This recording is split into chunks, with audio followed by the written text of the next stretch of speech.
Capítulo 3. O mensageiro da cruz. Ultimamente muitas pessoas parecem estar cansadas de ouvir a palavra da cruz. Entretanto, agradecemos e louvamos a Deus Pai por Ele ter reservado para seu próprio nome muitos fiéis que não dobraram os joelhos a Baal. Todavia, sinto que há algo que os fiéis servos de Cristo devem conhecer.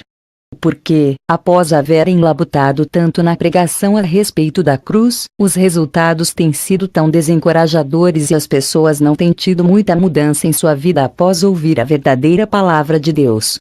Penso que esse problema é digno da nossa maior atenção. Nós, que laboramos pelo Senhor, devemos entender por que os outros não são subjugados pelo evangelho que pregamos.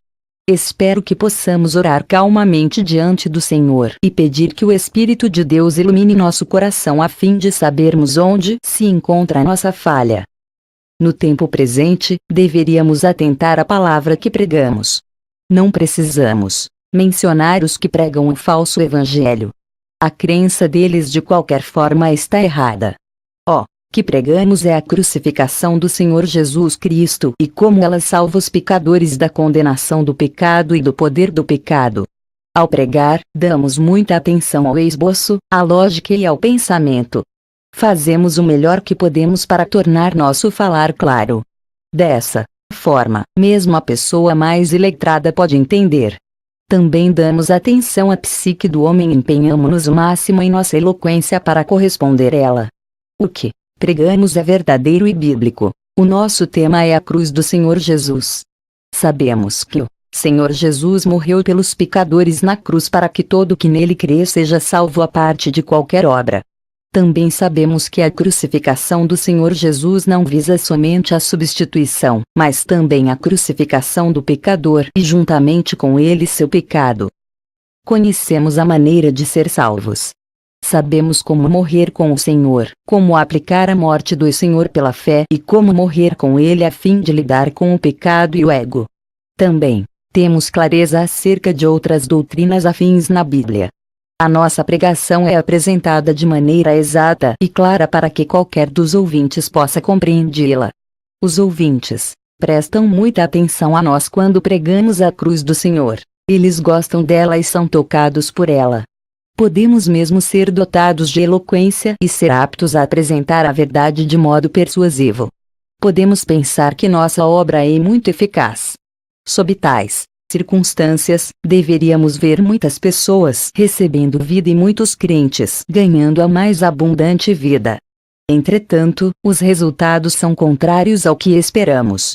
Embora os ouvintes sejam tocados no local de reunião, eles não ganham qualquer coisa que esperávamos vê-los ganhar após deixar o local de reunião, muito embora as palavras ainda estejam frescas na mente deles. Eles não têm qualquer mudança em sua vida. Entendem o que pregamos, mas isso não tem qualquer influência em seu viver diário. Apenas armazenam no cérebro a palavra pregada. Eles não a aplicam no coração. Uma possível explicação para isso é que o que você possui é apenas eloquência, palavras e sabedoria. É como se atrás de suas palavras não houvesse o poder que toca o coração das pessoas. Você tem as melhores palavras e a melhor voz, contudo atrás das palavras e da voz você não tem o tipo de poder que controla a vida das pessoas. Em outras palavras, você pode fazer com que as pessoas ouçam-no atentamente no local de reunião, mas o Espírito Santo não coopera com você. Portanto, seu labor é ineficiente e não produz resultados duradouros. Suas palavras não conseguem deixar marca duradoura na vida das pessoas. Apesar de da sua boca fluir em palavras, de seu espírito não flui vida para alimentar, levantar e vivificar os ouvintes que perecem. Nos últimos anos, o Senhor tem me dito para ser cuidadoso quanto a esse tipo de pregação. Não almejamos ser doadores populares, nosso Senhor é doador de vida. Nós almejamos ser canais de vida, conduzindo-a para dentro do coração das pessoas. Ao pregar a cruz, deveríamos ter a vida da cruz fluindo para a vida de outros. A coisa mais lamentável a meu ver é que, embora muitos preguem a cruz hoje, as pessoas não têm ganhado a vida de Deus. Elas parecem concordar com nossas palavras e recebem-na alegremente, Contudo, não têm recebido a vida de Deus.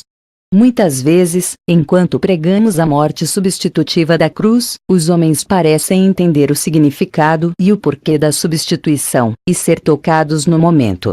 Entretanto, não podemos ver a graça de Deus operando nos ouvintes a ponto de, verdadeiramente, obterem a vida regenerada.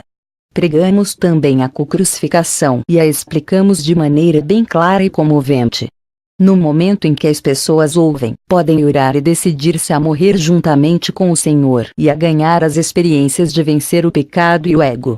Mas após tudo haver terminado, não as vemos ganhar a mais abundante vida de Deus. Tais resultados entristecem-me muito. Isso faz com que me humilhe diante do Senhor a fim de buscar a sua luz. Se tiver a mesma experiência que eu, espero que você se contriste diante do Senhor como eu e arrependamo-nos das nossas faltas. O que nos falta de fato no momento são homens e mulheres que preguem a cruz, contudo o que mais necessitamos além disso são pregadores que preguem a cruz no poder do Espírito Santo. Leiamos agora a palavra de Deus. Paulo disse: Eu, irmãos, quando fui ter convosco, anunciando-vos o testemunho de Deus, não o fiz com ostentação de linguagem ou de sabedoria. Porque decidi nada saber entre vós, senão a Jesus Cristo e este crucificado. E foi em fraqueza, temor e grande tremor que eu estive entre vós. A minha palavra e a minha pregação não consistiram em linguagem persuasiva de sabedoria, mas em demonstração do Espírito de poder. 1 Coríntios 2, 1-4. Nesses versículos vemos três coisas. 1. A mensagem que Paulo pregou. 2. A pessoa do próprio Paulo. E 3. A maneira com que Paulo pregou sua mensagem. A mensagem pregada por Paulo. A mensagem que Paulo pregou foi o Senhor Jesus Cristo, e este crucificado. O assunto da sua pregação foi a cruz de Cristo e o Cristo crucificado. Ele nada sabia exceto isso. Se esquecermos da cruz e não fizermos dela e de Cristo nós o único assunto, quanto nós e nossos ouvintes iremos perder. Creio que certamente não somos dos que não pregam a cruz. A nossa mensagem e assunto podem ser bons. Todavia, não temos a experiência de ter uma mensagem boa e, ainda assim, ser incapazes de dispensar vida a outros. Deixe-me ressaltar que uma vez que a mensagem que pregamos é importante, se ela não pode dar vida a outros, a nossa obra é quase totalmente vã. Deveríamos lembrar que o objetivo da nossa obra é dar vida às pessoas. Pregamos a morte substitutiva da cruz para que Deus dê a sua vida aos que creem. Se as pessoas são incitadas ou estimuladas ou até se arrependem e concordam com o que pregamos, mas não têm a vida de Deus nelas, de que adiantará isso? Elas podem mostrar-se simpáticas exteriormente, mas não são salvas. Portanto, a nossa meta não é fazer as pessoas se arrependerem por si mesmas, nem influenciá-las em sua mente, mas dispensar a vida de Deus a elas para que tenham vida e sejam salvas. Até mesmo ao pregar as verdades mais profundas ou tentar ajudar outros a compreender a verdade sobre a crucificação, o mesmo princípio permanece verdadeiro. É fácil fazer com que as pessoas saibam e entendam o que pregamos. Também não é difícil fazer com que outros aceitem nossos ensinamentos em sua mente. Qualquer cristão com um pouco de conhecimento pode entender se você lhe explicar os assuntos de modo suficientemente claro. Entretanto, se desejar que ele ganhe vida e poder e que experimente o que você prega, não existe outro caminho a não ser o de Deus dispensar a mais rica vida a ele, por seu intermédio. Deveríamos saber que nossa única obra é ser canais da vida de Deus, comunicando vida ao espírito dos outros. Portanto, mesmo que o assunto ou a mensagem que pregamos sejam bons, ainda necessitamos descobrir se somos ou não canais adequados para Deus transmitir vida ao interior das pessoas. O próprio Paulo. A mensagem pregada por Paulo era a cruz do Senhor Jesus Cristo. A sua mensagem não era em vão, pois ele era um vivo canal de vida. Ele gerou muitos por meio do evangelho da cruz. O que ele pregava era a palavra da cruz. Sobre ele mesmo, disse que estava em fraqueza, temor e grande tremor. Ele era um homem crucificado. Somente um homem crucificado pode pregar a palavra crucificada. Ele não tinha confiança em si próprio e não confiava em si mesmo. Fraqueza, temor, tremor, ser esvaziado da autoconfiança, considerar-se totalmente inútil. Essas são as características de um homem crucificado. Ele disse: estou crucificado com Cristo. Galatas 2:19b, e dia após dia, morro. 1 Coríntios 15:31. Somente um Paulo morto poderia pregar uma palavra sobre crucificação. Se não houvesse morrido de modo real, a vida da morte do Senhor não poderia ter fluído dele. É fácil pregar a cruz, mas não é fácil pregá-la como um homem crucificado. A não ser que alguém seja uma pessoa crucificada, ele não pode pregar a palavra da cruz e não pode dar a outros a vida da cruz. Rigorosamente falando, a não ser que alguém conheça a cruz, na experiência, ele não é digno de pregar a cruz. A maneira como Paulo pregou sua mensagem. A mensagem de Paulo era a crucificação. Ele próprio era um homem crucificado e pregou a cruz à maneira da cruz. Era um homem da cruz, pregando a mensagem da cruz com o espírito da cruz. Muitas vezes o que pregamos é a cruz, mas a nossa atitude, as nossas palavras e nosso sentimento não dão a impressão de que pregamos a cruz. Muitas pregações sobre a cruz não são feitas no espírito da cruz. Paulo disse: eu fui ter convosco, anunciando-vos o testemunho, mistério, de Deus, não o fiz com ostentação de linguagem ou de sabedoria. Aqui o mistério de Deus refere-se à palavra da cruz. Paulo não pregou a cruz com excelência no falar ou sabedoria. A minha palavra e a minha pregação não consistiram em linguagem persuasiva de sabedoria, mas em demonstração do espírito de poder. Esse é o espírito da cruz.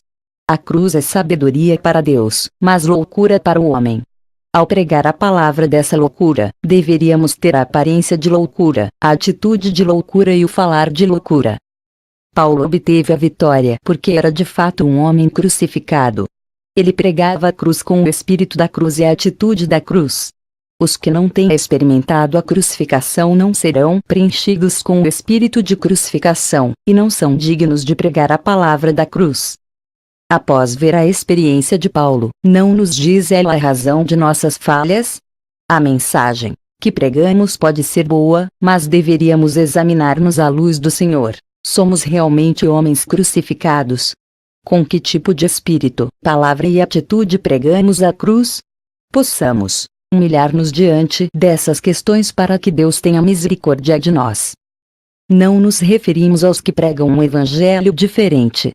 Falamos apenas acerca dos que pregam o evangelho da graça de Deus. A palavra não é incorreta, nossa mensagem não é má. Todavia, porque os outros não ganham vida, isso deve ser por causa da falha do pregador. É a pessoa que está errada, e não a palavra que perdeu o poder. É o homem que tem obstruído o fluir da vida de Deus, e não a palavra de Deus que tem perdido a eficácia. Quando o homem que prega a cruz não possui, ele mesmo, a experiência da cruz nem o espírito da cruz, não pode dispensar aos outros a vida da cruz. Não podemos dar a outros o que não temos. Se a cruz não se torna a nossa vida, não podemos dar a vida da cruz a outros. A deficiência do nosso serviço advém de gostar de dar a cruz a outros sem perceber que não a temos em nós. Os que são bons em pregar a outros, devem ser bons em pregar primeiro a si mesmos.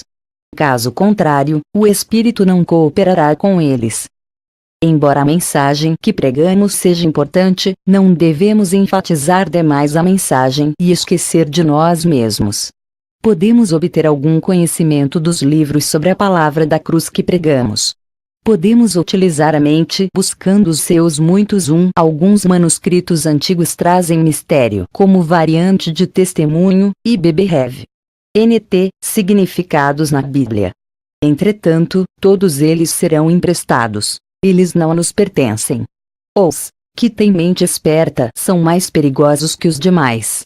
Um pregador pode colocar-se em maior perigo que outros, pois todo estudo, leitura, pesquisa e ouvir pode ter sido feito para os outros e não para si mesmo.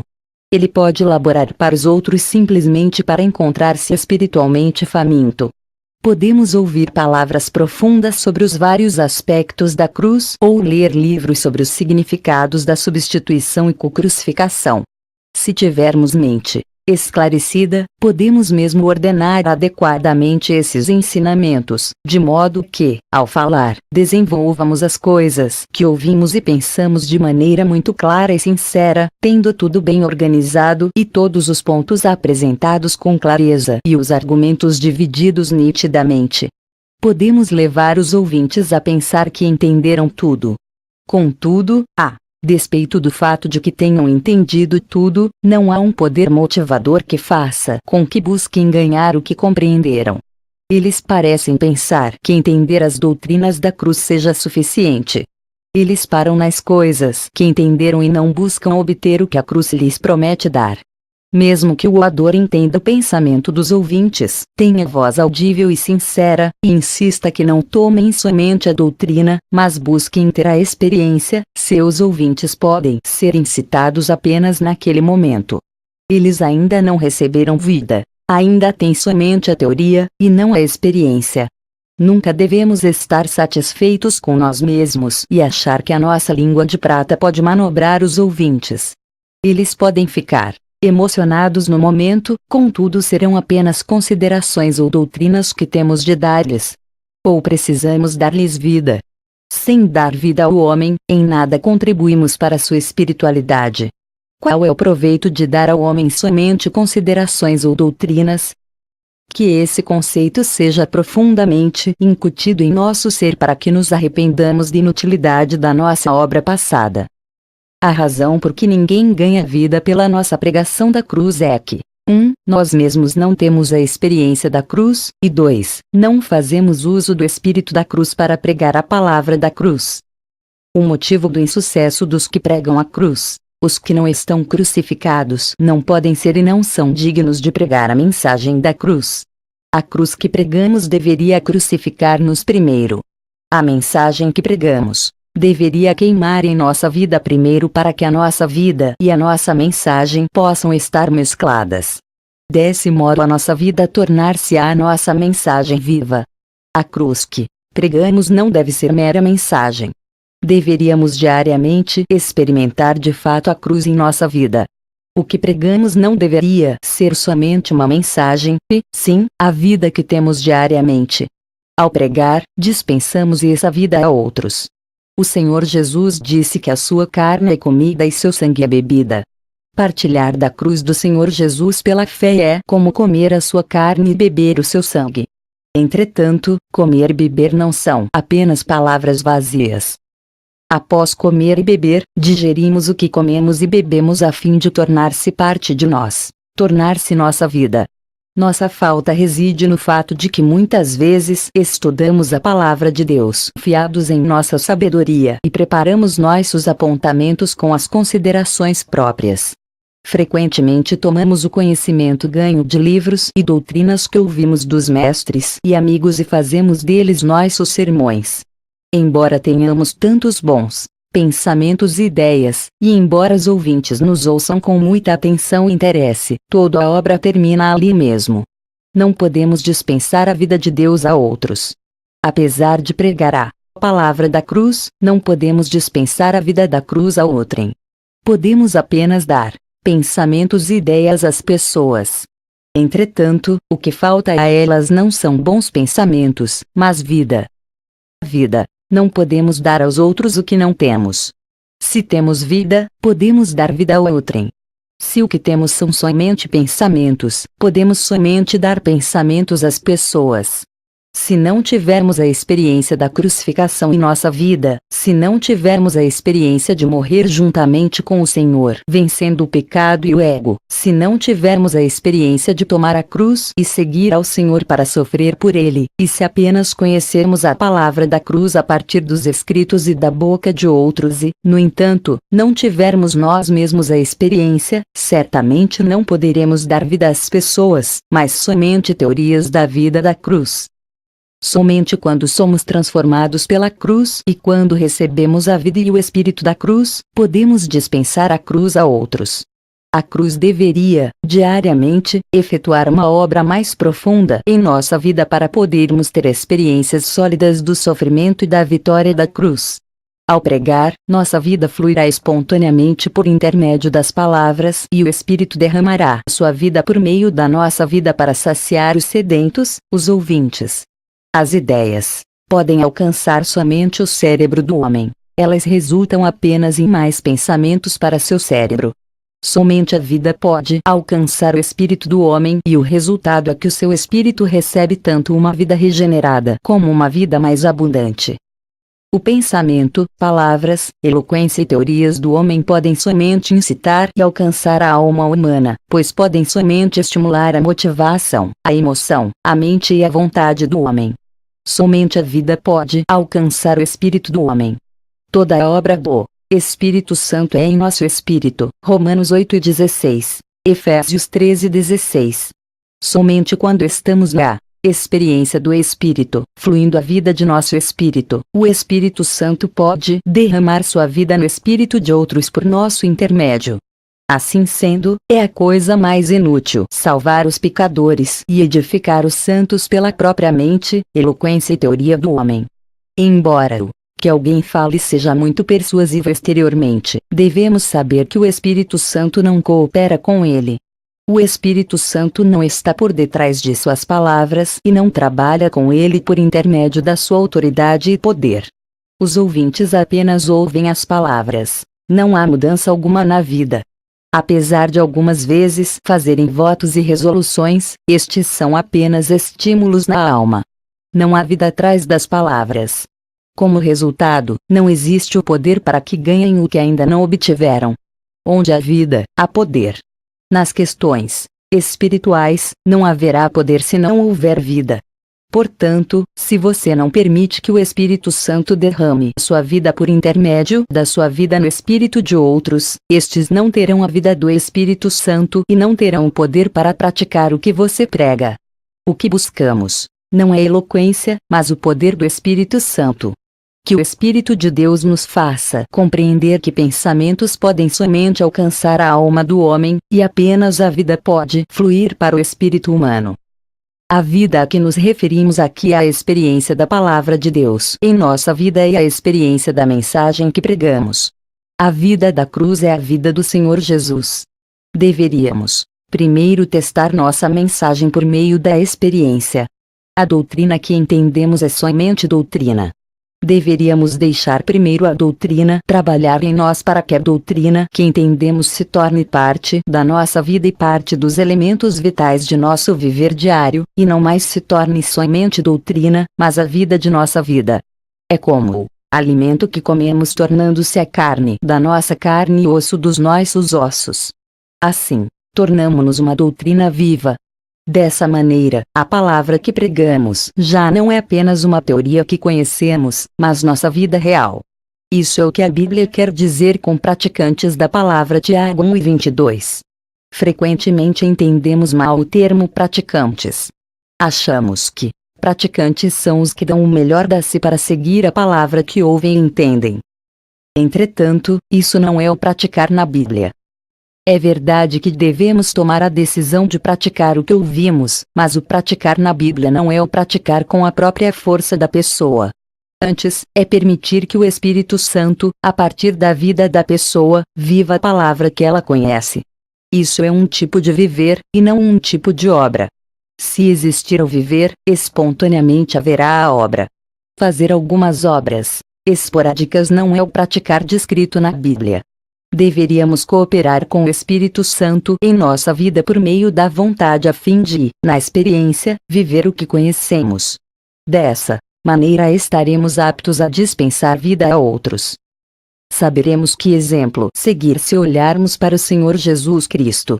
Ele disse: assim importa que o Filho do Homem seja levantado, para que todo que nele crê tenha a vida eterna. João 3:14, minutos e 15 segundos. E eu, se for levantado da terra, atrairei todos a mim mesmo. Isto, dizia, significando de que gênero de morte estava para morrer. João 12:32, minutos e 33 segundos. O Senhor Jesus teve de ser crucificado antes de atrair todos a si mesmo e dispensar a vida espiritual a outros. Ele mesmo teve de morrer primeiro, experimentar a cruz primeiro e ter o operar da cruz interior exteriormente, fazendo dele um homem crucificado em realidade primeiro, antes de ter o poder de atrair todos para si. O discípulo não está acima do seu mestre. Se o nosso Senhor teve de ser levantado antes de poder atrair todos a si mesmo, não deveríamos nós, que levantamos o Senhor Jesus crucificado, ser levantados e crucificados antes de poder atrair as pessoas para o Senhor? A fim de que o Senhor Jesus dispensasse vida espiritual a outros, ele teve de ser levantado na cruz. Da mesma maneira, se desejamos dispensar a vida espiritual a outros, também precisamos ser levantados na cruz. Somente então o Espírito Santo derramará sua vida por meio de nós. A fonte da vida provém do dispensar da vida a outros por intermédio da cruz. Não deveria também o canal da vida provir do dispensar da vida a outros por meio da cruz? O canal da vida, temos dito que a nossa obra é dispensar vida a outros. Entretanto, nós mesmos não possuímos a vida para dar a outros, para avivar a outros e para suprir a outros. Nós não somos a fonte, mas o canal. A vida de Deus flui por meio de nós e flui do nosso interior. Somos os canais. Os canais não devem ser obstruídos, senão a água não pode fluir por eles. A palavra da cruz efetua a obra de desobstrução, removendo tudo que pertence a Adão e ao homem natural, a fim de que possamos receber a vida do Espírito Santo e dele ser saturados.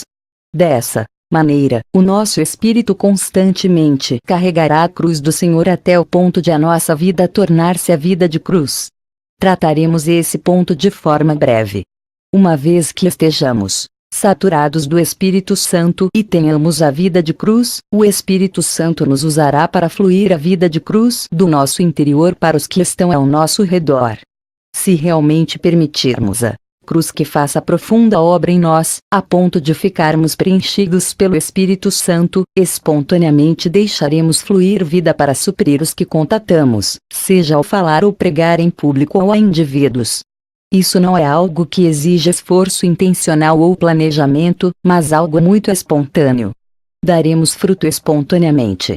Isso é o que o Senhor Jesus quis dizer em João 7,38. Quem crer em mim, como diz a Escritura, do seu interior fluirão rios de água viva.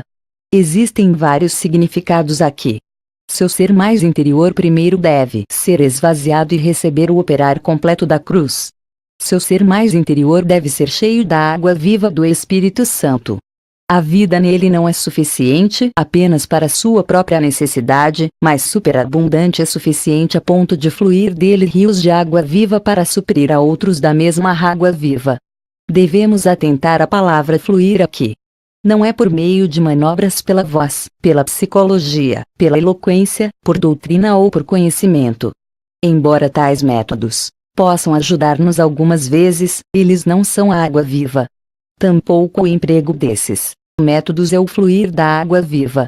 Fluir é algo muito natural, não requer qualquer labor humano. Pelo contrário, tudo desliza normalmente. Não necessitamos de nenhuma eloquência ou teoria. Precisamos somente pregar a palavra da cruz do Senhor fielmente e as pessoas receberão a vida de que carecem. A vida e o poder do Espírito Santo de alguma forma fluirão espontaneamente através do nosso espírito. Caso contrário, mesmo que ensinemos diligentemente, os ouvintes ouvirão indiferentemente. Algumas vezes podem ouvir atentamente e entender e ser tocados pelo que ouviram. Contudo, somente reagirão com a palavra maravilhoso. Eles ainda não têm o poder e a vida para levar a cabo o que ouviram. Oh! Que possamos ser os canais da vida de Deus hoje. Para ser os canais, precisamos ter a experiência.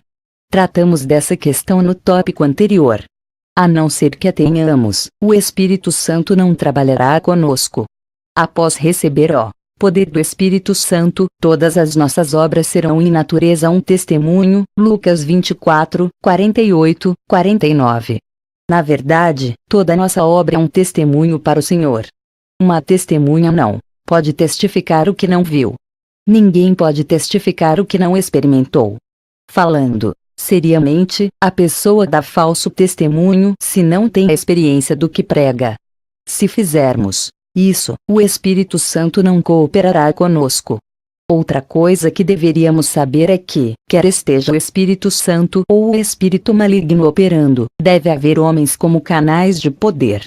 Se não temos experiência do que pregamos, o Espírito Santo definitivamente não poderá usar-nos como seu canal por meio do qual ele emana sua vida para o coração das pessoas. Portanto, que a cruz que pregamos possa crucificar-nos nela. Que possamos tomar a cruz que pregamos. Que primeiro ganhemos a vida que desejamos dispensar a outros. Que a cruz que pregamos seja a cruz que diariamente experimentamos em nossa vida. Se a mensagem que pregamos deve ter efeito permanente, precisa primeiro tornar-se o alimento do nosso espírito. Ela precisa estar profundamente gravada em nosso coração e ser queimada e marcada em nossa vida pelos sofrimentos do viver diário. Por meio disso, cada ação nossa levará a marca da cruz. Somente os que trazem no corpo as marcas do Senhor Jesus, Galatas 6:17, podem pregá-lo. Irmãos, deixem-me dizer-lhes, embora os pensamentos que repentinamente cruzam sua mente ou o conhecimento que você adquire dos livros concedam-lhe o sorriso dos ouvintes, eles não terão efeito duradouro.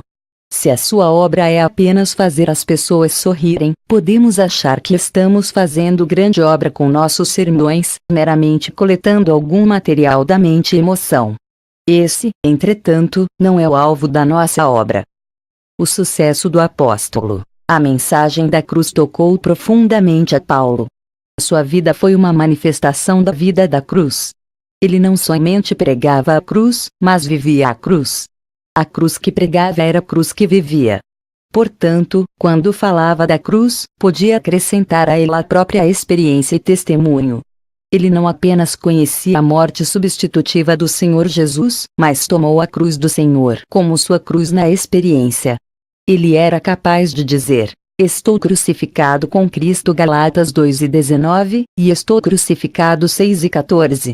Sua humildade, paciência, enfermidades, prantos, sofrimentos e cadeias foram todos a manifestação da vida da cruz. Por ser alguém que vivia a cruz, ele podia pregar a cruz.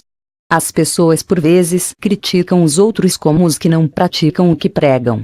Contudo, na verdade, ninguém pode sequer pregar o que não pratica.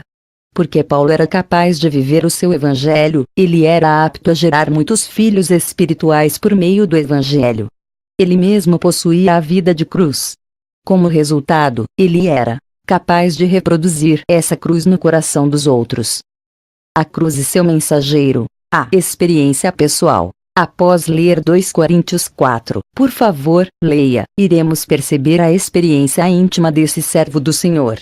O segredo de toda a sua obra era: em nós opera a morte, mas em vós, a vida vê. 12. Paulo passava pela morte diariamente.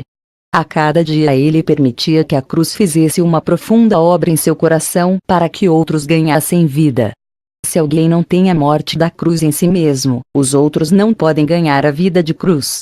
Paulo estava disposto a sofrer morte para que outros ganhassem vida. Somente os que morreram podem dar vida a outros. Todavia, como isso é difícil. Qual o significado de morte aqui? Não é somente a morte para o pecado, o ego e o mundo. Aqui, ela tem significado mais profundo que isso. Essa morte é o Espírito que é manifestado pela crucificação do Senhor Jesus. Ele não morreu pelo próprio pecado. Sua cruz foi uma manifestação da sua santidade. A sua crucificação foi totalmente em benefício de outros. Ele morreu em obediência à vontade de Deus. Esse é o significado dessa morte aqui. Não é somente em benefício próprio que somos crucificados para o pecado e o mundo, mas é por causa da nossa obediência ao Senhor Jesus que diariamente sofremos oposição dos pecadores e somos levados à morte. Devemos permitir que a morte do Senhor Jesus trabalhe em nós a ponto de verdadeiramente termos a experiência da morte do nosso ego e de sermos santificados. Além disso, devemos permitir ao Espírito Santo, por meio da cruz, realizar uma obra mais profunda em nós para que vivamos a cruz em realidade. Devemos não apenas ter a morte da cruz, mas além disso ter a vida de cruz. Quando temos a morte da cruz, estamos mortos para o pecado e para a vida adâmica. Quando temos a vida de cruz, damos um passo a mais e tomamos o espírito da cruz como a própria vida no viver diário. Isso significa que manifestamos no viver diário o Espírito do Senhor Jesus como o cordeiro que sofreu em silêncio, quando ultrajado, não revidava com ultraje, quando maltratado não fazia ameaças, mas entregava-se àquele que julga retamente. 1 Pedro 2:23. Esse é um passo mais profundo do que ser crucificado para o pecado, o ego e o mundo. Possa a cruz tornar-se nossa vida a fim de que sejamos uma cruz viva e manifestemos a cruz em tudo. Paulo era capaz de dar vida a outros porque para ele o viver era a cruz. Ele não apenas aplicou passivamente a morte da cruz para terminar com tudo o que provinha do velho Adão, mas ativamente tomou a cruz como sua vida e dia a dia viveu a cruz em realidade. Dia após dia, ele apreendeu o significado da cruz do Senhor. Ao mesmo tempo, dia após dia, expressou a vida do Senhor como o cordeiro, a cruz. Ele estava levando sempre no corpo o morrer de Jesus, para que também a sua vida se manifeste em nosso corpo. 2 Coríntios 4:10. Ele estava disposto a ser sempre entregue à morte por causa de Jesus, para que também a vida de Jesus, a cruz, se manifeste em nossa carne mortal. V. 11. Portanto, ele pôde ser atribulado, porém não angustiado, perplexo, porém não desanimado, perseguido, porém não desamparado, abatido, porém não destruído. Vs. 8, 9. Ele permitiu que a morte do Senhor Jesus operasse nele. V. 12. Uma morte capaz de operar é uma morte viva. É a vida da morte, a vida da cruz.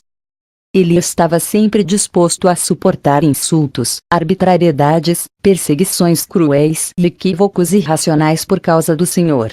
Ele estava disposto a ser entregue à morte sem dizer uma palavra.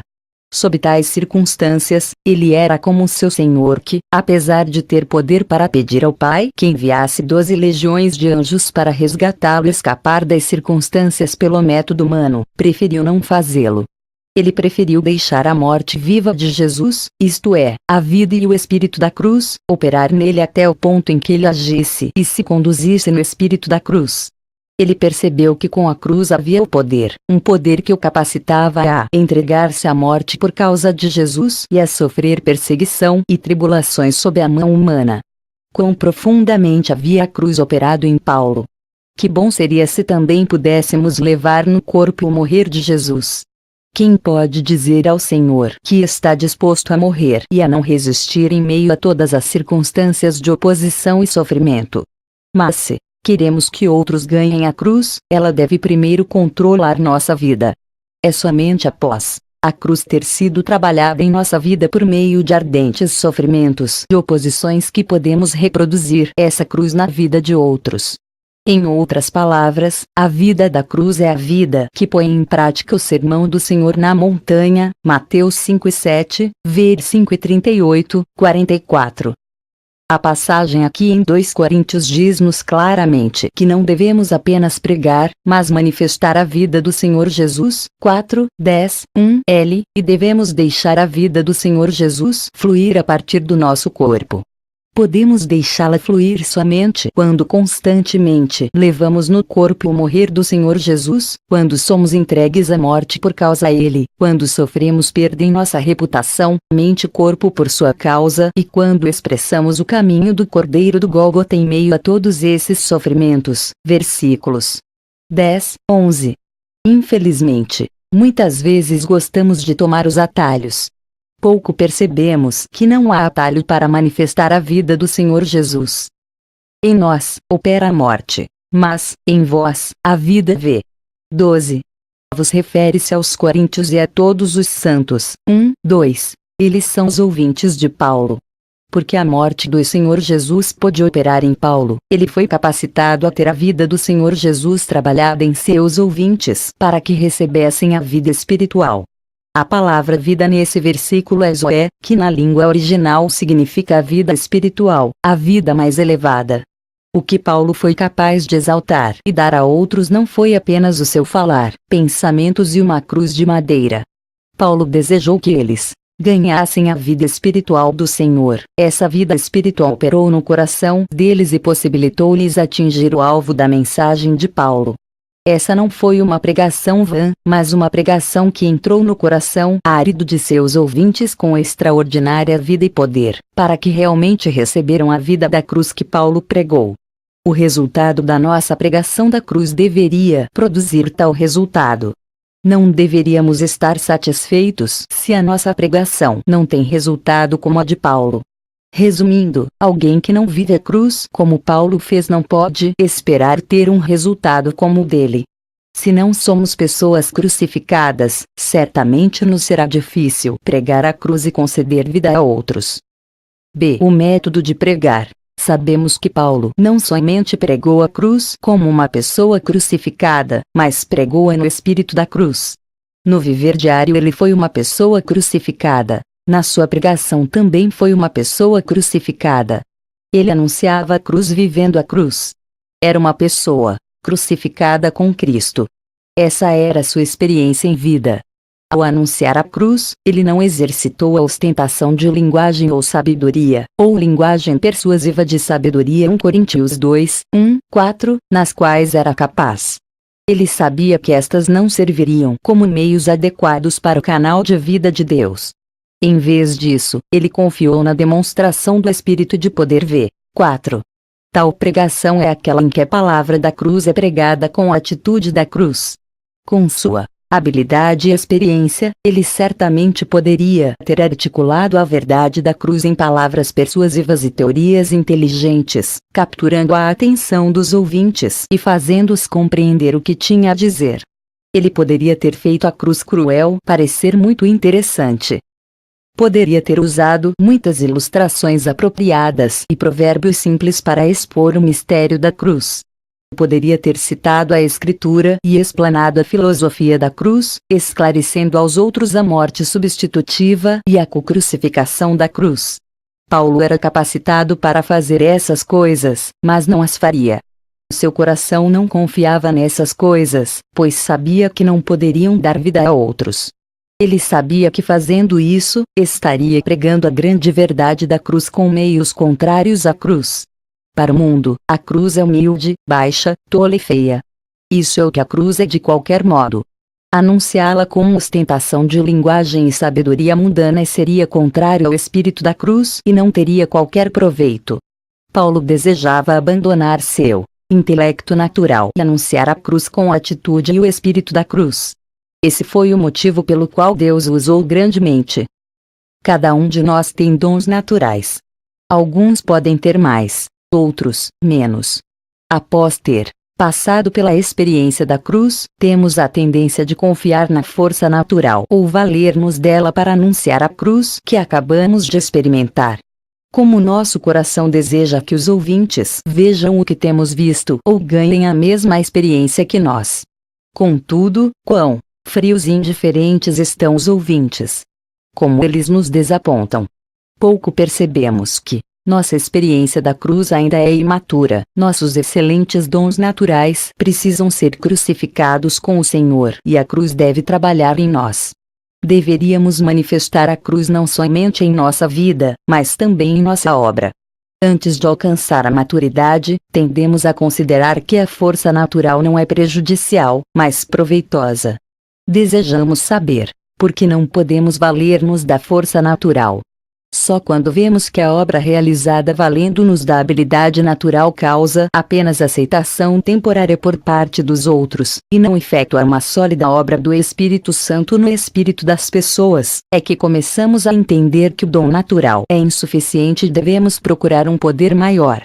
Quão numerosos são os que pregam a cruz com a força da própria pessoa. Não estou dizendo que eles não tenham a experiência da cruz. É possível que realmente a tenham. Enquanto trabalham, não declaram que estão confiando nos próprios dons ou poder. Pelo contrário, oram diligentemente e procuram obter a bênção de Deus e a ajuda do Espírito Santo. Até certo ponto, sabem que não são dignos de confiança. Contudo, todas essas realizações não os ajudam, porque na parte mais profunda de seu coração eles ainda confiam em si mesmos, achando que sua eloquência, lógica, pensamentos ou parábolas vão comover as pessoas. O significado da crucificação é estar desamparado, em fraqueza e em temor e tremor. Isso quer dizer morrer. Isso é o que ocorre quando uma pessoa é crucificada. Portanto, se manifestamos a vida da cruz na vida diária, deveríamos também manifestar o espírito da cruz na obra do Senhor. Devemos considerar-nos desamparados e sempre achar-nos indignos de confiança, estando em temor e tremendo por nós mesmos. Se fizermos isso, obteremos fruto por meio da confiança no Espírito Santo. Somente os que estão crucificados estão dispostos e aptos a confiar no Espírito Santo e em seu poder. Sempre que tivermos a mínima confiança em nós mesmos, não confiaremos no Espírito. Paulo mesmo era alguém que havia sido crucificado com o Senhor. Ao trabalhar, ele manifestava o espírito da cruz. Ele não era de forma alguma autoconfiante. Por ter pregado o Salvador da cruz à maneira da cruz, ele tinha a demonstração do espírito de poder. 2:4. Devemos ser capazes de dizer como Paulo que o nosso Evangelho não chegou até vos tão somente em palavra, mas, sobretudo, em poder, no Espírito Santo e em plena convicção. 1 Tessalonicenses 1:5. Se o Espírito e seu poder não operaram por trás do nosso falar, nossas palavras serão inúteis, mesmo que sejam atraentes. Que possamos desprezar as habilidades naturais e estar dispostos a perder tudo a fim de ganhar o poder do Espírito Santo de Deus. Nisso reside a chave para a diferença entre frutificação e esterilidade num evangelista. Algumas vezes, vemos dois evangelistas que têm a mesma eloquência e expressões. Contudo, Deus é capaz de usar um deles para dar muito fruto.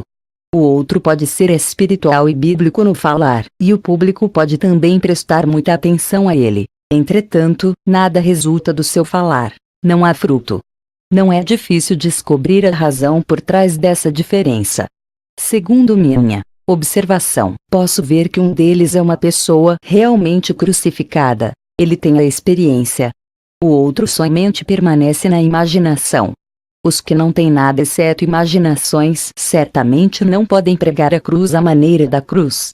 Se os que têm a vida da cruz proclamam sua experiência a partir do seu espírito, o Espírito Santo certamente estará com eles. Mesmo que alguns sejam mais eloquentes que outros e sejam capazes de analisar e ilustrar bem, o Espírito Santo não operará com eles a menos que a cruz já tenha feito uma obra sólida em seu coração. O que nos falta é a obra profunda da cruz em nós, que resulte no Espírito Santo trabalhando conosco em nossa pregação do Evangelho e em sua vida fluindo por nosso intermédio. Embora o Senhor possa por vezes utilizar nossos dons naturais, essa não é a fonte da frutificação. As obras feitas por meio da vida natural são essencialmente obras vãs. Somente as obras realizadas por meio da vida sobrenatural podem produzir muito fruto. Aqui podemos considerar outra passagem da Bíblia. Isso nos explicará a diferença entre confiar na vida natural e confiar na vida sobrenatural. O Senhor Jesus disse: se o grão de trigo não cair na terra e morrer, fica ele só, mas se morrer, produz muito fruto. Quem ama a sua vida da alma, perde-a, e quem odeia a sua vida da alma neste mundo, guardá-la para a vida eterna. João 12:24, 25. Aqui o Senhor explicou detalhadamente o princípio de produzir fruto. O grão de trigo deve primeiro morrer para então produzir muito fruto. A morte é a vereda necessária para a produção de fruto. É o único caminho para produzir fruto. Costumamos orar ao Senhor que nos conceda maior poder para produzir mais fruto. Entretanto, o Senhor disse-nos que primeiro devemos morrer e ter a experiência da cruz antes de ter a autoridade do Espírito Santo. Frequentemente tentamos saltar sobre o Gólgota para alcançar o Pentecoste. Pouco percebemos que sem a cruz a crucificar-nos e despojar-nos de tudo que é natural, o Espírito Santo não pode trabalhar conosco para ganhar a outros. Somente por meio da morte pode haver a produção de fruto. A natureza do fruto aqui também prova o que dissemos anteriormente, que o propósito de nossa obra é dar vida a outros. Quando o grão de trigo morre, produz muitos grãos. Ao morrer, dispensa vida a muitos outros grãos. Todos esses outros grãos contêm vida em si mesmos. A vida que possuem origina-se de um grão morto. Se de fato morrermos, poderemos tornar-nos canais de vida de Deus e dispensar vida a outros. Essa vida não é um termo vazio. Com ela existe o real poder de Deus. Quando esse poder é liberado de nós, ele dá vida às pessoas. Aqui, o fruto resultante do grão de trigo é múltiplo, é muito fruto. Quando estamos restringidos em nossa vida, o máximo que conseguimos obter pelo labor é uma ou duas pessoas. Isso não quer dizer que não salvaremos ninguém.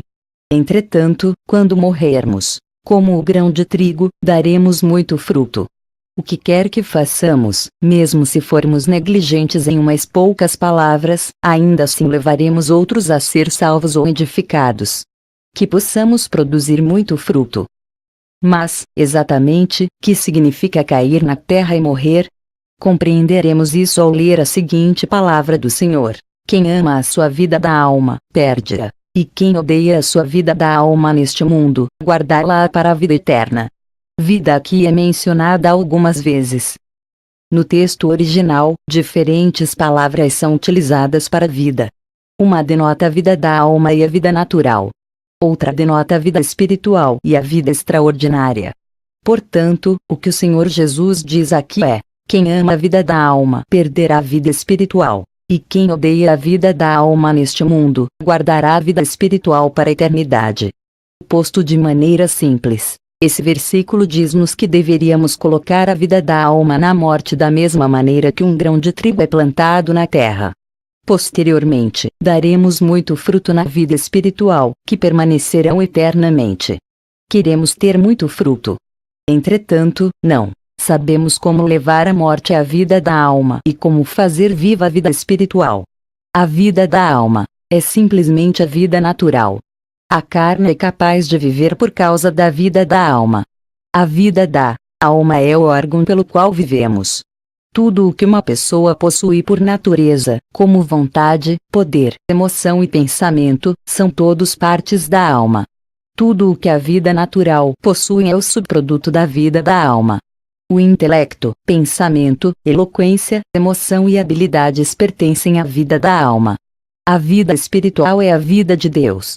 Essa vida não se desenvolve de nenhuma parte da vida da alma, mas é especificamente dada a nós por Deus quando cremos na cruz do Senhor e somos regenerados. O que Deus efetua em nós agora é desenvolver essa vida espiritual e fazê-la crescer. Todas as nossas boas obras e o poder para trabalhar resultam da vida espiritual.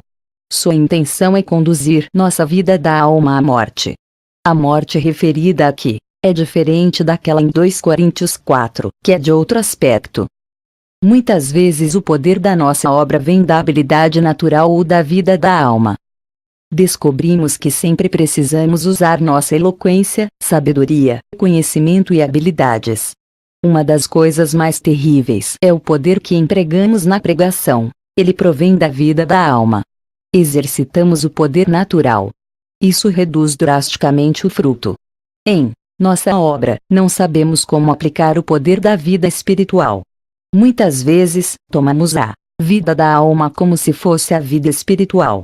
Como resultado, acabamos por fazer uso do poder natural.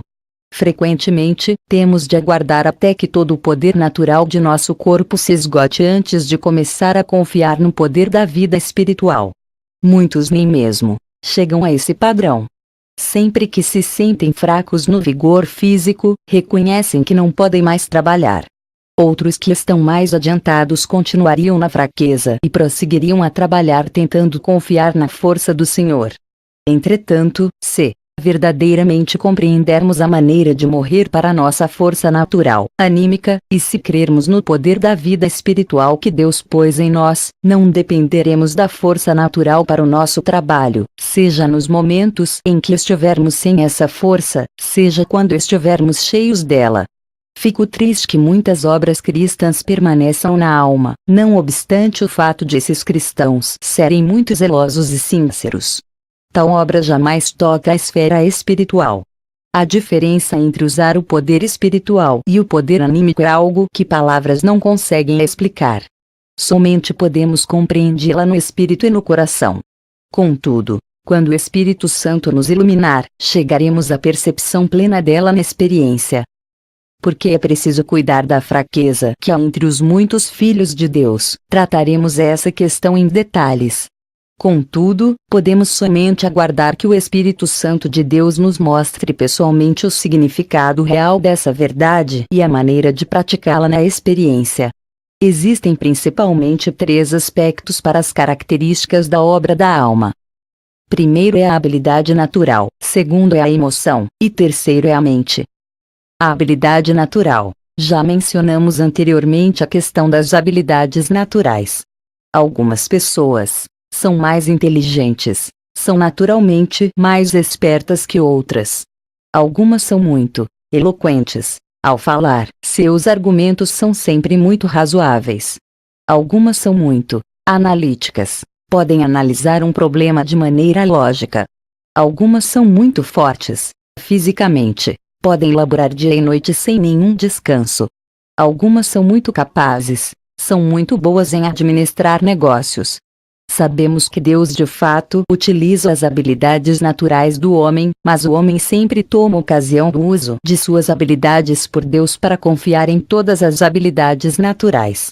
Por exemplo, podemos ter aqui uma pessoa que é lenta na comunicação, mas hábil em administrar negócios, e outra que pode ser muito eloquente, mas incapaz de administrar negócios.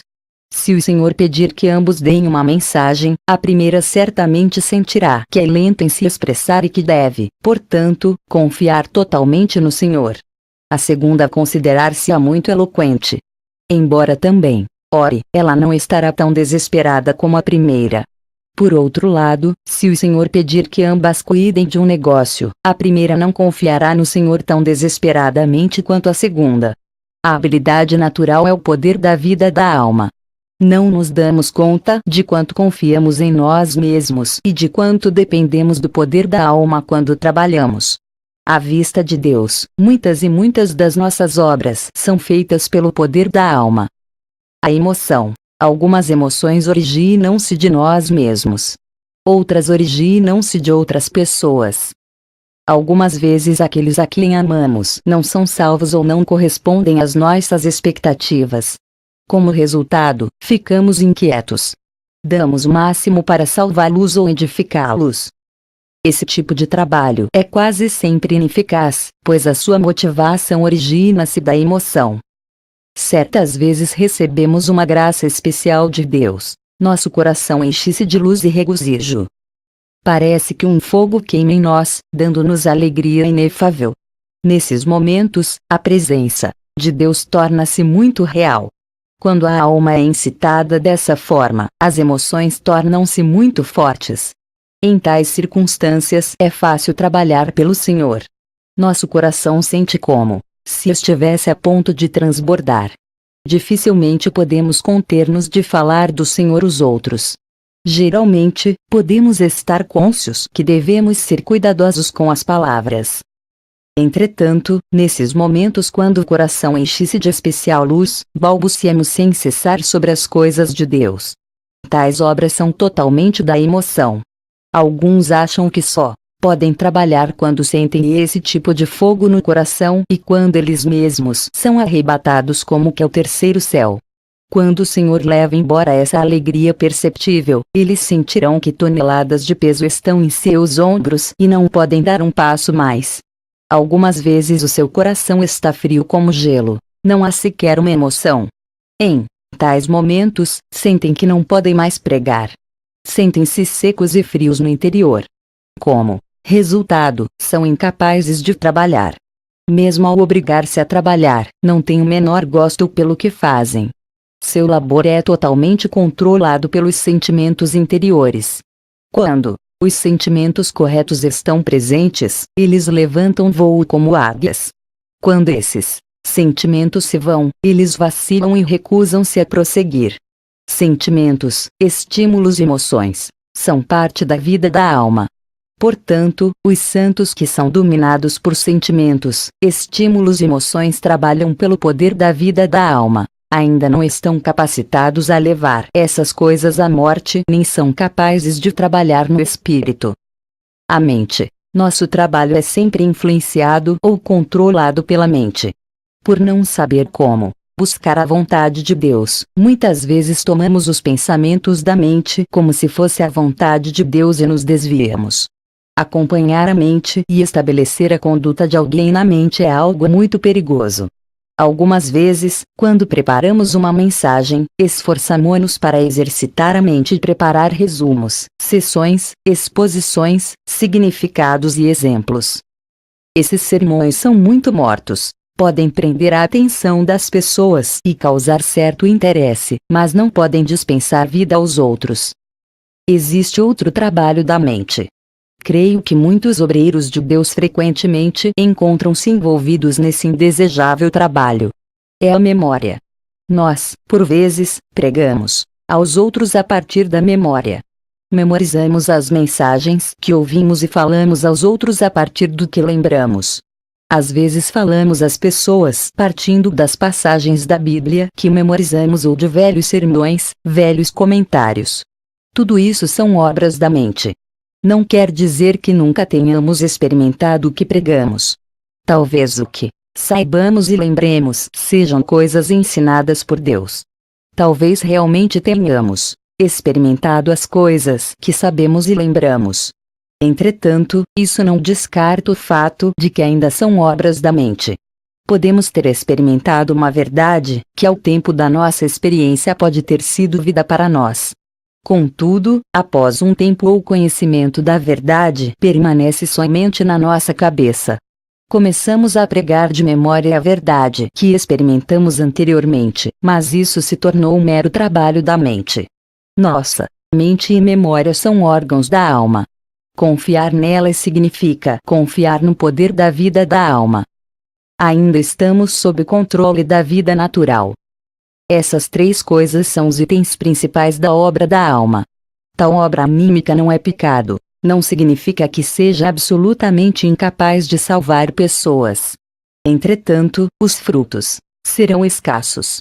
Deveríamos vencer essa obra da alma confiando na cruz. O Senhor Jesus disse-nos que a vida da alma deveria cair na terra e morrer como um grão de trigo. Segundo a experiência, amamos muito as habilidades naturais. Amamos os sentimentos e confiamos na mente. Porém, o Senhor disse-nos que deveríamos odiar a vida da alma. Se não a odiarmos, pelo contrário, a amarmos, perderemos o poder da vida espiritual sobrenatural. Nessa questão, a morte da cruz deve realizar uma profunda obra. Devemos entregar à cruz a vida da alma que apreciamos. Devemos estar dispostos a morrer com o Senhor aqui e a remover a dependência das habilidades naturais, dos sentimentos e da mente. Não removemos essas obras com relutância. Pelo contrário, odiamos de âmago delas. Em nossa obra, devemos não somente estar despreocupados sobre ter ou não habilidades naturais, sobre ter ou não emoções e pensamentos, mas devemos ir além e nutrir uma aversão por tal vida natural e estar dispostos a entregá-la à crucificação. Se tivermos a atitude constante de odiar a vida da alma do lado negativo, e se não formos em nada transigentes, aprenderemos na experiência a confiar no poder da vida espiritual e produzir fruto para Deus.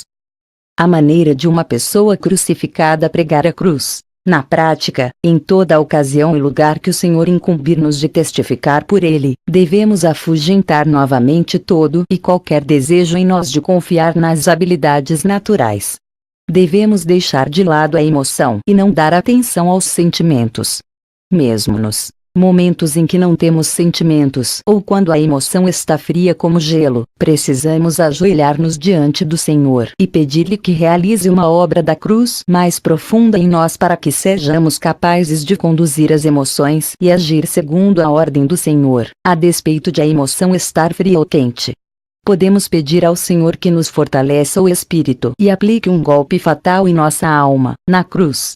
Se fizermos isso, o Senhor nos concederá graça e derrotará nossas frias emoções. Mesmo se já sabemos o que estamos para pregar, não tentamos cavar esses ensinamentos da cabeça ou mente. Pelo contrário, humilhamo-nos diante de Deus e pedimos a Ele que de maneira fresca nos ilumine com os ensinamentos que conhecemos antes e novamente os imprima em nosso espírito de modo que o que pregamos não se torne mero rearranjo da nossa velha experiência, mas um fresco encontro em nossa vida. Desse modo, o Espírito Santo confirmará com poder o que pregamos. É melhor que gastemos longo tempo diante do Senhor antes da pregação a fim de permitir que Sua palavra, com algumas das quais já estamos familiarizados por um longo tempo, seja impressa em nosso espírito de novo. Algumas vezes, isso não toma muito tempo. O Senhor pode imprimir Sua mensagem em nosso espírito em poucos minutos. Para que isso ocorra, nosso espírito deve estar muito aberto ao Senhor e intimamente ligado a Ele nas horas normais. Devemos prestar atenção a esse ponto. Isso tem muito a ver com o sucesso ou fracasso. Alguém pode pedir a um cristão apóstata que libere uma mensagem. Ele pode falar da experiência passada exercitando a memória. Pode até falar persuasivamente. Entretanto, sabemos que o Espírito Santo possivelmente não poderá operar com ele. Todas as obras feitas por nós pelo exercício da memória são mais ou menos equivalentes à pregação de crentes apóstatas. Temos de perceber que muitas vezes o trabalho que realizamos pela mente é desperdício de energia.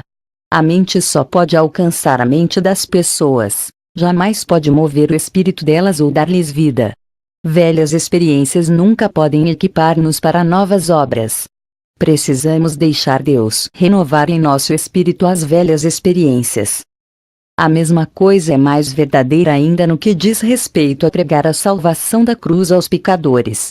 Podemos ter sido salvos há muitas décadas. Se trabalharmos a partir da memória, não será a nossa mensagem velha demais e sem sabor. Somente quando percebemos de novo em nosso espírito a desgraça do pecado, experimentamos de novo o amor da cruz e compartilhamos com Cristo de seu desejo intenso de que os pecadores se acheguem a Ele, é que seremos capazes de retratar a cruz de forma viva diante dos homens, Galatas 3:1, e levá-los a crer.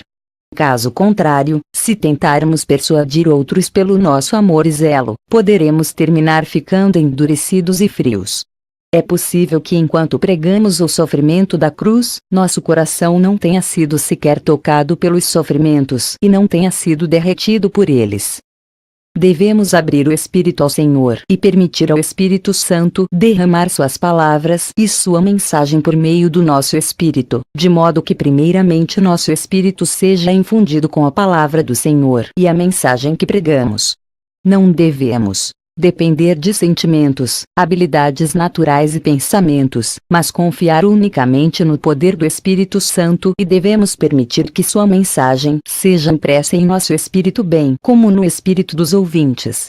Toda vez que pregamos, devemos ser como Isaías, que primeiro recebeu um encargo para a profecia e, então, proferiu-a. Em Isaías 13:23, a frase sentença tal em tal lugar é muito significativa.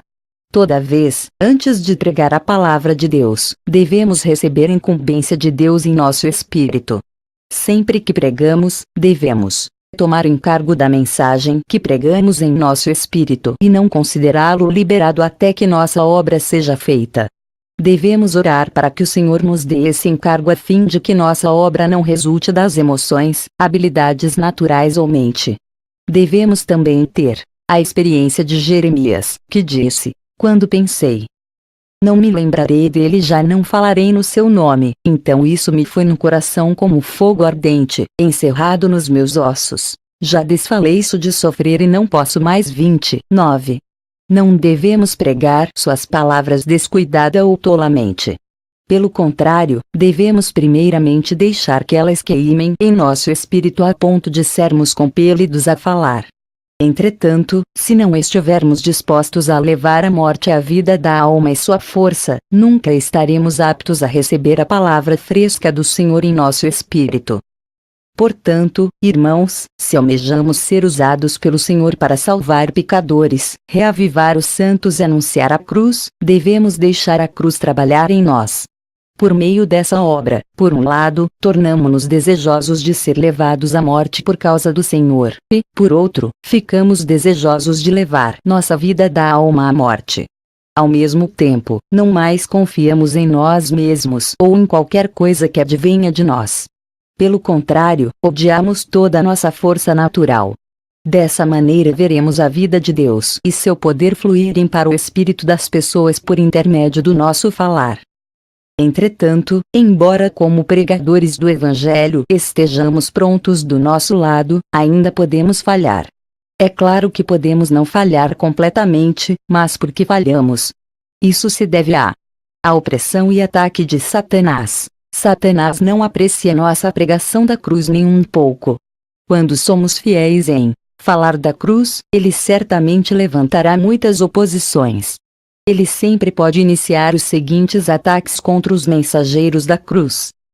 Satanás ataca os mensageiros da cruz levando-os a ficar doentes ou a perder a voz enquanto dão uma mensagem.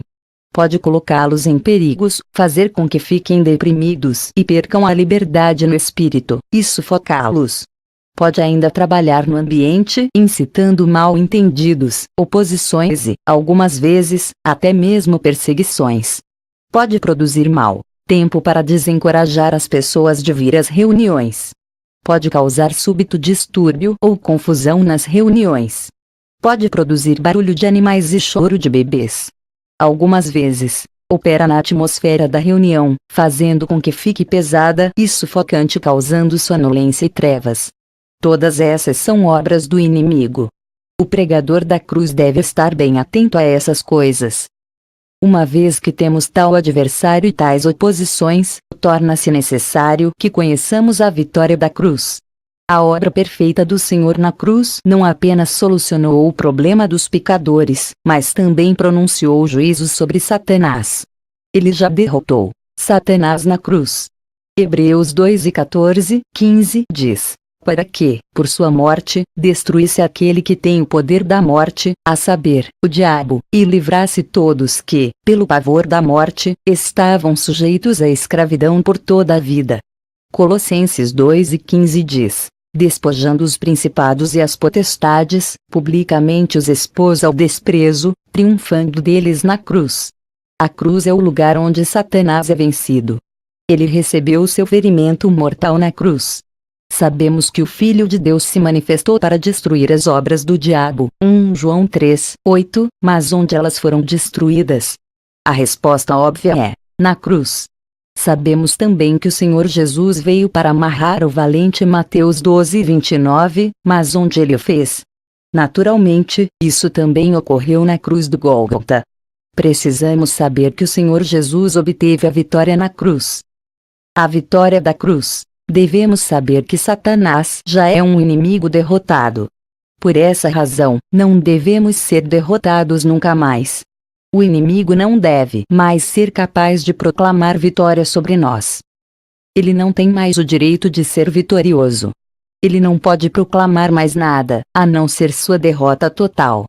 Portanto, tanto antes de ver a obra de Satanás como depois de vê-la, devemos exaltar a vitória da cruz. Devemos louvar a vitória de Cristo. Antes de iniciar a obra, devemos dizer diante do Senhor: louvado seja o Senhor, pois Ele é vitorioso. Cristo é o vencedor. Satanás foi derrotado. O inimigo foi destruído. O Gólgota significa vitória. A cruz significa vitória. Podemos declarar isso continuamente até estar seguros no Espírito que o Senhor terá a vitória desta vez. Devemos firmar-nos na base da cruz e orar pela vitória de Deus. Devemos pedir que Deus derrote todas as obras do diabo. Tanto por nós mesmos como pelos que vêm à reunião, devemos suplicar a Deus que nos cubra com o precioso sangue do Senhor Jesus para que não venhamos a estar sob o ataque de Satanás, mas, pelo contrário, vencê-lo. Eles, pois, venceram por causa do sangue do Cordeiro. Apocalipse 12:11. Dessa vez, enquanto trabalhava no sul da província de Fuquien, Satanás veio oprimir-me e atacar muitas vezes. O que o Senhor me mostrou foi que eu deveria permanecer firme na base da cruz e louvá-lo. Algumas vezes meu espírito sentiu grande opressão, não pude estar livre. Foi como se 1000 toneladas estivessem sobre meu coração. Umas poucas vezes ao entrar no local de reuniões pude sentir a atmosfera poluída. O diabo trabalhava ativamente. Sob tais circunstâncias orei muito, mas sem sucesso. Entretanto, no momento que comecei a louvar a vitória de Cristo na cruz, gloriar-me na cruz e desprezar o inimigo, dizendo-lhe que ele não podia mais agir, estava destinado ao fracasso, senti real libertação, e a atmosfera do local de reuniões mudou. Louvado seja o Senhor! A cruz é vitoriosa. Louvado seja o Senhor! Satanás está derrotado. Devemos aprender a aplicar a múltipla vitória da cruz mediante a oração para resistir aos ardis, ao poder e aos ataques do inimigo. Levantando-se oposições de confusão, podemos recorrer à vitória da cruz no Gólgota. Apesar de não sentir nada, devemos crer que ao invocar a vitória da cruz, o inimigo é derrotado. Se estivermos realmente identificados com a cruz dessa maneira, se permitirmos que ela realize uma obra mais profunda em nossa vida e em nosso serviço a Deus, e se confiarmos plenamente na sua vitória, Deus irá conceder-nos a vitória onde quer que formos. Que Deus faça de nós servos inúteis, seus obreiros irrepreensíveis. Que Deus nos abençoe. Fim.